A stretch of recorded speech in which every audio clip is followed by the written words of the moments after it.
Good evening everyone. आज अपन animal husbandry के question पढ़ेंगे। इस वीडियो में अपन वो क्वेश्चन पढ़ेंगे जो एग्रीकल्चर सुपरवाइजर AAO और जेट एग्जाम में बार बार क्वेश्चन रिपीट होते हैं। उन क्वेश्चनों को अपन इस वीडियो में पढ़ेंगे, इसलिए आप इस वीडियो को लास्ट तक देखिएगा। तो फर्स्ट क्वेश्चन यहाँ पे अपना है कि पिक्का डिजीज होता है। ये असिस्टेंट ऑफिसर मतलब AAO 2012 में पूछा गया क्वेश्चन है। तो इसमें ऑप्शन है खनिजों की कमी से, प्रोटीन की कमी से, या फिर विटामिन की कमी से, या उपयुक्त सभी से। जो पिक्का डिजीज होता है वो खनिजों की कमी से होता है, तो राइट आंसर होगा अपना ए। नेक्स्ट क्वेश्चन की बात करें तो यहाँ पे नेक्स्ट क्वेश्चन है कि भैंस में औसत गर्भ अवस्था का समय कितना होता है। ये AAO 2012 में पूछा गया क्वेश्चन है। तो ऑप्शन है 282, 310, 150 व 148। जो भैंस में गर्भ अवस्था का समय होता है वो 310 दिन का होता है। अब और क्वेश्चन की अपन बात करते हैं जिसमें और ऑप्शन दे रखे हैं, इनकी अपन बात करते हैं। जैसे कि फर्स्ट यहाँ पे ऑप्शन दे रखा है कि 282, तो ये गाय की गर्भावस्था है। गाय 9 महीने और 9 दिन में ब्याती है, तो गाय की गर्भावस्था कितनी है 282, और भैंस की हो ही गई 310। भेड़ की गर्भ अवस्था है 150 और बकरी की गर्भ अवस्था है 148। जो इसका राइट आंसर होगा वो होगा बी। 310 दिन का समय होता है गर्भ अवस्था भैंस का। नेक्स्ट क्वेश्चन की अपन बात करें तो यहाँ पे नेक्स्ट क्वेश्चन है कि रानीखेत जनित रोग है, मतलब जो रानीखेत डिजीज है ये किससे होता है। ये AAO 2018 में पूछा गया क्वेश्चन है। तो इसमें ऑप्शन है विषाणु जनित, प्रोटोजोआ जनित, बैक्टीरिया जनित या कवक जनित। जो रानीखेत डिजीज है ये सबसे ज़्यादा मुर्गियों में होता है और ये विषाणु जनित रोग है, तो राइट आंसर होगा यहाँ पे ए। यहाँ पे अपना नेक्स्ट क्वेश्चन है कि दूध निकालने की सर्वोत्तम विधि क्या है। ऑप्शन है मुट्ठी बांधकर, चुटकी दबाकर, अंगूठा दबाकर या उपयुक्त सभी। यह एग्रीकल्चर असिस्टेंट ऑफिसर मतलब AAO 2018 की जो एग्जाम हुई थी उसमें ये क्वेश्चन पूछा गया था कि दूध निकालने की सर्वोत्तम विधि कौन सी है। तो इसमें अपना राइट आंसर होगा मुट्ठी बांधकर, जिसे पूर्ण अस्त विधि भी कहते हैं। ये चुटकी दबाकर, जैसे कि छोटे थनों वाले पशु होते हैं उनका चुटकी दबाकर दूध निकाला जाता है। अंगूठा विधि से ज़्यादातर दूध अंगूठा विधि से निकालते हैं, तो यह अंगूठा विधि पशुओं के लिए दोषपूर्ण विधि है।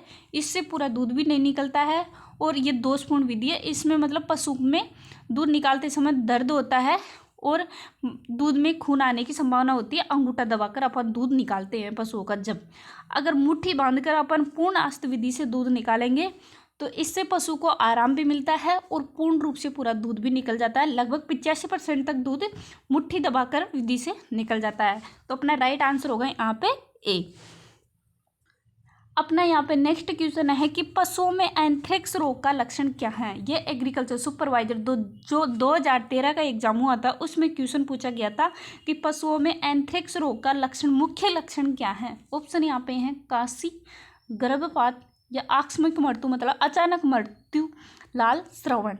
जो पशुओं में एंथ्रेक्स डिजीज होता है, इस रोग हो जाता है तब पशु की अचानक मृत्यु हो जाती है। कोई भी लक्षण दिखाई नहीं देता है, वो अचानक मर जाता है। तो ये एंथ्रेक्स डिजीज है, ये जीवाणुओं द्वारा होता है और एंथ्रेक्स डिजीज ये पशुओं से मनुष्य में भी फैल जाता है, इसीलिए इस रोग का पोस्टमार्टम नहीं किया जाता है। एग्जाम में क्वेश्चन आता है कि कौन से डिजीज का पोस्टमार्टम नहीं किया जाता है, तो एंथ्रेक्स डिजीज है, इसका पोस्टमार्टम नहीं किया जाता है। और ये एंथ्रेक्स डिजीज किससे होता है, बैक्टीरिया मतलब जीवाणु से होता है। और इस रोग का मुख्य लक्षण है कि इसमें अचानक मृत्यु हो जाती है, तो राइट आंसर होगा बी। यहाँ पे अपना नेक्स्ट क्वेश्चन है कि पशुओं में प्रजनन किस प्रकार का होता है। ये एग्रीकल्चर सुपरवाइजर का जो 2012 का एग्जाम हुआ था उसमें पूछा गया क्वेश्चन है कि पशुओं में प्रजनन किस प्रकार का होता है। प्राकृतिक जनन, कृत्रिम जनन या भ्रूण प्रत्यारोपण या उपयुक्त सभी। तो पशुओं में जो प्रजनन होता है मतलब रिप्रोडक्शन होता है वो तीनों प्रकार का होता है। कृत्रिम भी होता है और प्राकृतिक भी होता है और भ्रूण प्रत्यारोपण भी होता है। तो इसमें जो राइट आंसर होगा अपना उपयुक्त सभी होगा। नेक्स्ट क्वेश्चन की अपन बात करें तो ये नेक्स्ट क्वेश्चन भेड़ में मेटिंग की क्रिया को क्या कहते हैं। अब ये क्वेश्चन एग्रीकल्चर सुपरवाइजर का जो 2018 का पेपर हुआ था उसमें पूछा गया था कि भेड़ में मेटिंग की क्रिया क्या कहलाती है। ऑप्शन है यहाँ पे टपिंग, कपलिंग, सर्विंग व कवरिंग। जो भेड़ में मेटिंग की क्रिया होती है वो कहलाती है टपिंग। क्या कहलाती है? टपिंग। राइट आंसर होगा ए। अब बाकी ऑप्शन दे रखे हैं, इनको भी अपन देख लेते हैं। अब जो कपलिंग होता है ये सूर में मेटिंग की क्रिया होती है, उसे कपिंग कहते हैं, कपलिंग कहते हैं। और ये सर्विंग है, ये सर्विंग गाय, भैंस और बकरी में जो मेटिंग की क्रिया होती है उसे सर्विंग कहते हैं। भेड़ में मेटिंग की क्रिया होती है उसे टपिंग कहते हैं।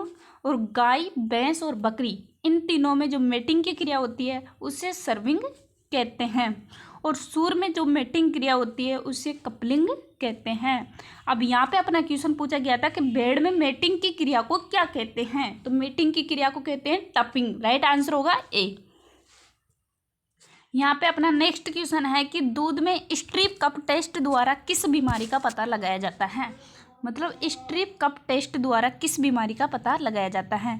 ये एग्रीकल्चर सुपरवाइजर 2018 में पूछा गया क्वेश्चन है। तो ऑप्शन है मेस्टाइटिस, जिसे हिंदी में थनैला रोग कहते हैं, सेह रोग, ब्रुसोलस या एंथ्रेक्स। अब स्ट्रिप कप टेस्ट किया जाता है वो थनैला रोग में किया जाता है। इस रोग में पशुओं के थनों में सूजन आ जाता है और उनके थन से जब अपन दूध निकालते हैं तब उनके थनों से ब्लड भी आता है। तो अपना राइट आंसर होगा यहाँ पे ए, मतलब थनैला। यहाँ पे अपना नेक्स्ट क्वेश्चन है कि पशुओं में एंथ्रेक्स रोग का क्या कारण है। ये एग्रीकल्चर सुपरवाइजर 2018 में पूछा गया क्वेश्चन है। तो जो पशुओं में एंथ्रेक्स रोग होता है वो किसके कारण होता है। ऑप्शन है प्रोटोजोआ द्वारा या फिर बैक्टीरिया द्वारा, वायरस द्वारा या फफूंद द्वारा। जो पशुओं में एंथ्रेक्स रोग होता है वो बैक्टीरिया द्वारा होता है, मतलब जीवाणुओं द्वारा होता है। और इस रोग में पशुओं की अचानक मृत्यु हो जाती है, ये बात मैं आपको पहले बता चुकी हूँ। और ये एंथ्रेक्स रोग है ये मनुष्य में भी फैलता है और इसमें पोस्टमार्टम नहीं किया जाता है पशु का कभी भी, क्योंकि ये मनुष्य में फैलता है इसलिए इसका पोस्टमार्टम नहीं किया जाता है। तो पशुओं में एंथ्रेक्स रोग किसके द्वारा होता है? बैक्टीरिया के द्वारा, मतलब जीवाणु के द्वारा होता है। तो इसमें राइट आंसर होगा सी। अब अपन नेक्स्ट क्वेश्चन की बात करते हैं। तो यहाँ पे अपना नेक्स्ट क्वेश्चन है कि गाय के मांस को क्या कहते हैं। ये क्वेश्चन एग्रीकल्चर सुपरवाइजर 2015 में पूछा गया है। तो ऑप्शन है बीफ, मटन, बफन या चेवन। गाय के मांस को बीफ कहते हैं। राइट आंसर होगा ए। अब इसमें और ऑप्शन दे रखे हैं, इनके बारे में भी अपन बात कर लेते हैं। जैसे है बफन, तो ये बफन भैंस के मांस को कहते हैं। बफन किसके मांस को कहते हैं? भैंस के मांस को बफन कहते हैं। और ये है मटन, जो भेड़ होती है उसके मांस को मटन कहते हैं और बकरी के मांस को चेवन कहते हैं। तो ये पशुओं के मांस में से हमेशा एग्जाम में क्वेश्चन आते हैं, इनको आप अच्छे से याद कर लीजिएगा। तो यहाँ पे अपन गाय के मांस को क्या कहते हैं? बीफ कहते हैं। तो अपना राइट आंसर होगा ए। यहाँ पे अपना नेक्स्ट क्वेश्चन है कि साइलेज निर्माण की विधि है। ये क्वेश्चन मतलब AAO एग्रीकल्चर असिस्टेंट ऑफिसर 2012 में पूछा गया क्वेश्चन है कि साइलेज निर्माण की विधि है। चारे का हरी अवस्था में परीक्षण, दलहनी फसलों का परीक्षण, खली का परीक्षण या अनाजों का परीक्षण। तो जो साइलेज का निर्माण की विधि है ये चारे का हरी अवस्था में परीक्षण। तो राइट आंसर होगा अपना ए।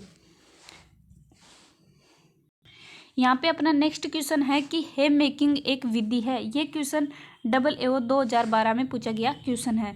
तो हे मेकिंग ऑप्शन है यहाँ पे चावल के परिरक्षण की, चारे के परिरक्षण की, गेहूं के परिरक्षण की या फिर दालों के परिरक्षण की। जो हे मेकिंग एक विधि है ये चारे के परिरक्षण की विधि है। तो राइट आंसर होगा अपना सी। नेक्स्ट क्वेश्चन की अपन बात करें तो यहाँ पे नेक्स्ट क्वेश्चन है कि गुम बोरा बीमारी किस में पाई जाती है। ये AAO 2018 में पूछा गया क्वेश्चन है। तो जो गुम बोरा बीमारी है वो किस पशु में पाई जाती है। यहाँ पे ऑप्शन है मुर्गी में, गाय में, भेड़ में या बकरी में। गुम बोरा जो डिजीज है ये मुर्गी में पाई जाती है। तो राइट आंसर होगा ए।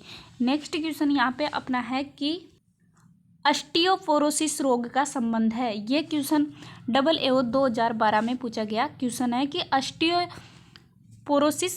डिजीज का संबंध किससे है। तो यह ऑस्टियोपोरोसिस डिजीज पासपोर्ट्स की कमी से पशुओं में होता है।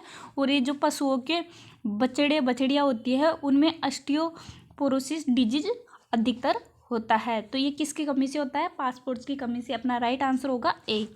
अब अपन नेक्स्ट क्वेश्चन की बात करते हैं कि ग्रास टिटेनी रोग किसकी कमी से होता है। ये AAO 2012 में पूछा गया क्वेश्चन है। तो यहाँ पे ऑप्शन है मैग्नीशियम की कमी से, कैल्शियम की कमी से, या शक्कर की कमी से, या उपयुक्त सभी से। जो ग्रास टिटेनी रोग होता है ये मैग्नीशियम की कमी से होता है। तो अपना राइट आंसर होगा ए। यहाँ पे अपना नेक्स्ट क्वेश्चन है कि बछड़े और बछड़ियों में सींगों को हटाने के लिए किसका प्रयोग किया जाता है। जो यहाँ पे गाय भैंस भेड़ बकरियों के बछड़ियाँ होती है उनके सींगों को हटाने के लिए किसका प्रयोग किया जाता है। ये AAO 2012 में पूछा गया क्वेश्चन है। तो साधारण नमक का, या फिर फिटकरी का, कास्टिक सोडा का, या मीठा सोडा का। सींगों को हटाने के लिए कास्टिक सोडा का प्रयोग किया जाता है। तो राइट आंसर होगा सी। यहाँ पे अपना नेक्स्ट क्वेश्चन है कि पशुओं की आयु ज्ञात करने के लिए सबसे अच्छा तरीका क्या है।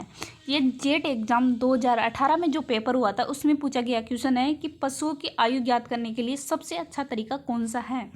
ऑप्शन यहाँ पे है कि शारीरिक दशा को देखकर, सींगों को देखकर, खुर देखकर, या दांत देखकर।